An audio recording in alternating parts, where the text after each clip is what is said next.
Hello everybody and welcome to another movie review here on Tell Me a Movie. This is a little segment here on Cavalier Studios YouTube channel where what we do is we discuss movies that are either out in theaters or possibly streaming, whether if it's Amazon, Disney Plus, so on and so forth, or even movies that have been out for either decades or Blu-rays, DVDs, anything of that nature.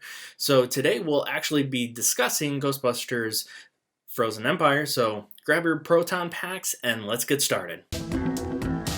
Hello there, and good evening, ladies and gentlemen, and children. So if you're not familiar with Ghostbusters Frozen Empire, this is of course the fourth installment in the Ghostbusters series. Obviously the one before this was kind of like not so much a reboot, but a continuation called Afterlife. Now the director of this film, Frozen Empire, is Gil Kenan, which he actually wrote the previous one, Afterlife. This one he of course directed, but he also co-wrote alongside Jason Reitman and Ivan Reitman, which Ivan Reitman is the original director for Ghostbusters 1 and 2. Jason Reitman is his son, but they are both producers of the continuation of the Ghostbusters series, as well as the producer and writer of this one as well. Now, with Frozen Empire, we do kind of get a little bit astray from where the Afterlife after Afterlife, but we'll discuss that in a little bit later. Now, Paul Rudd continues to come back, and alongside Paul Rudd, of course, you do have Carrie Coon, Finn Wolfhard, McKenna Grace. Now, I do apologize about this name. Unfortunately, when it comes to names, it's hard for me to pronounce some of them, but Kumail Nanjiani, Patton Oswalt, Logan Kim, he plays Podcast. You do have Celeste O'Connor, who plays Lucky, Emily Allen Lind, James Acaster, and of course you have Bill Murray, Dan Aykroyd, Ernie Hudson, Annie Potts, all coming back for this film as well. We did get a little glimpse of them in the last movie, Afterlife, which they brought them back. This one, they play a little bit more of a role, specifically Dan Aykroyd as well as Ernie Hudson.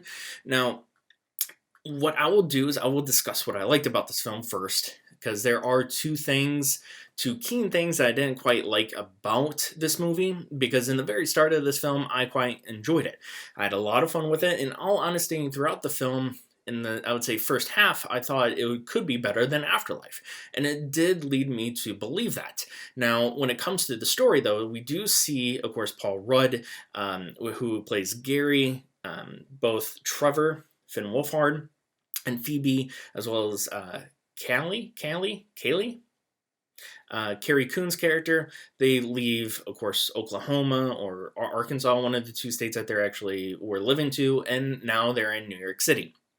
And so we see a jump between living areas, and we kind of get that within Afterlife when Ernie Hudson, his character, of course, opens up the firehouse once more.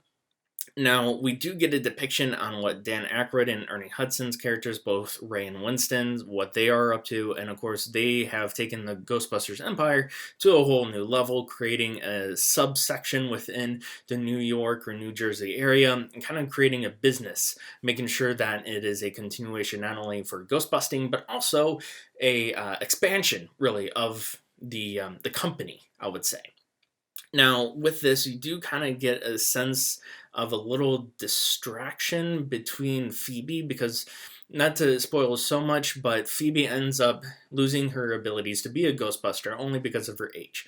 Of course, the other three are able to still be Ghostbusting because they're doing it as a family unit, but again, due to her age, Phoebe's no longer able to be a Ghostbuster. Now, throughout the film, Phoebe tries to find herself and where she fits in without being a Ghostbuster, because she's always been the smartest one in the family, and of course, she just wants to see where she fits in. Now, when it comes to the actual storyline, again, I'll get that a little bit later on throughout the actual review itself, but overall, this film is quite enjoying. It is, I mean, it brings the element and the love for Ghostbusters still alive and intact, so I'll give it credit where credit is due in that element. Now, when it comes to cinematography, I mean, you're not really going for cinematography, you're going for a fun film, you're going for, in some cases, the actual soundtrack itself. And of course, the CGI elements you're not really paying attention to, because Ghostbuster all on its own, it's about busting ghosts. It's all about the supernatural, and it's all about having fun. And that's exactly what this film brings, is the fun and enjoying amount of the series. Now, regardless if you see it in theater or at home, you're not really missing much by being out in theater. So you can go on that as well. But like I said, basically it starts off in New York City. You see them ghost busting. Phoebe ends up losing her abilities to be a ghostbuster, so she tries to find her way. And this is kind of where it gets into the spoiler element. So if you guys don't want to watch this far, that's okay. Just know that I enjoyed this film. As far as tiers go, I would say the first one, then Afterlife, and then after Afterlife, I would probably rank. It's hard to rank the second one and this one because there are certain elements of both films that I quite enjoyed. Honestly, I probably put this one below the second one only because of the fact that the second one has the OG cast. Now, going into what I didn't like the film. When it comes to Phoebe's character, though she is lost, she does become friends with a ghost. And that kind of puts a certain sting on things because the ghost that she meets ends up being part of the villain. Of course, the villain's name is Goraka. Now, with Goraka, this film was set up for a perfect villain. Demonic being, entity, however you want to put it, it set it up with a perfect villain, and they should have focused on it.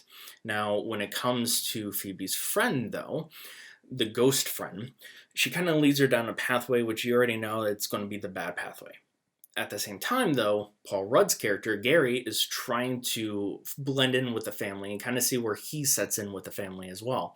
So you kind of have that dynamic where you have Gary trying to be part of the family and understanding where he fits in, what kind of title is he? Is he a stepdad? Is he an actual dad? Is he just the boyfriend of the mom of the kids? So he's trying to figure out exactly where he's going at.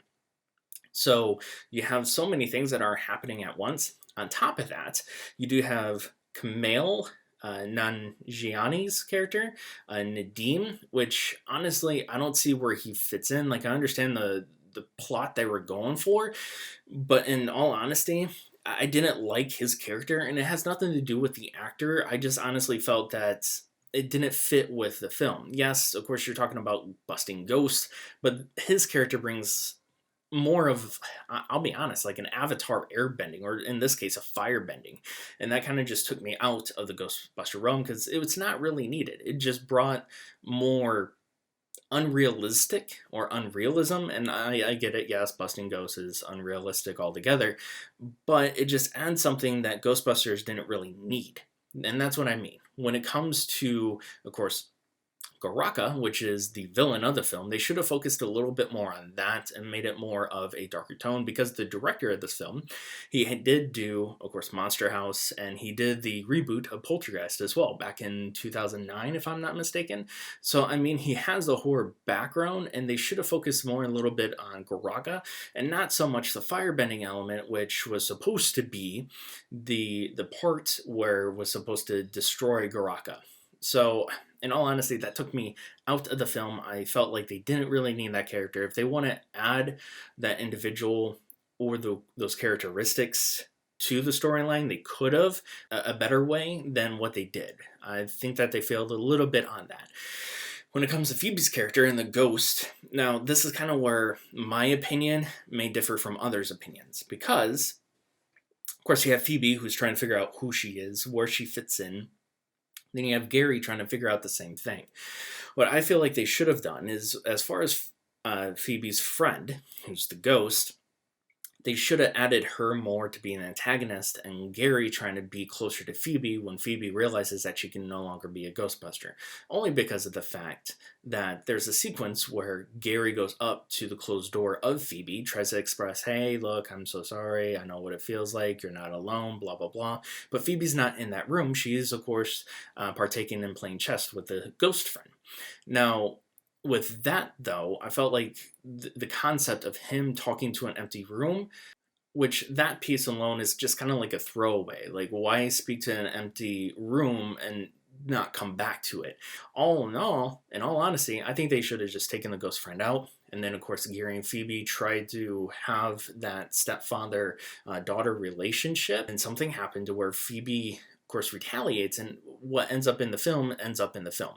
But if they want to add the ghost in there, just add the ghost as much more of an antagonist, but also work on that relationship a little bit more. So then at the very end, that impact of her calling her dad or calling Gary dad means so much more than what it actually was in the film.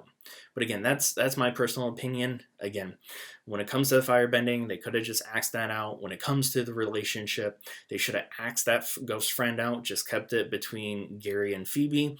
Or if they wanted to add it more of an antagonist to lead her astray along the wrong road. And then, of course, at that point, you know, what ends up happening ends up happening. But that's honestly my review on it. Those are my thoughts. So what did you guys think? Did you like it? Did you not like it?